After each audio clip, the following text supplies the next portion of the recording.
Премьер-министрдің орынбасары, сауда және интеграция министрі Бақыт Сұлтанов пен ауыл шаруашылығы министрі Ербол Қарашөкеев Қазақстандағы қант тапшылығы мәселесіне қатысты пікір білдірді.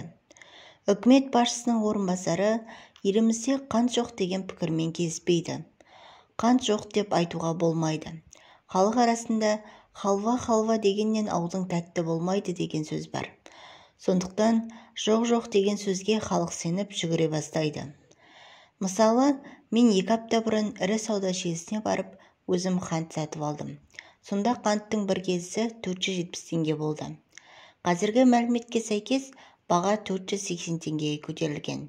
Мен шайға қант қоспаймын, бал қосамын деді сауда және интеграция министрі өткен баспасөз мәслихатында.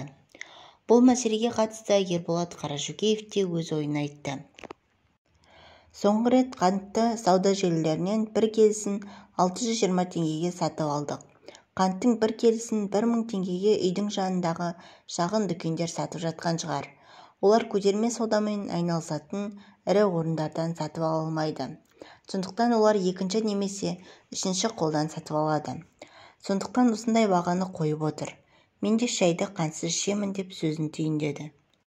Ауыл шаруашылығы министрі қазақстандықтарды сабыр сақтауға, күзде қант арзандауы мүмкін екенін атап өтті.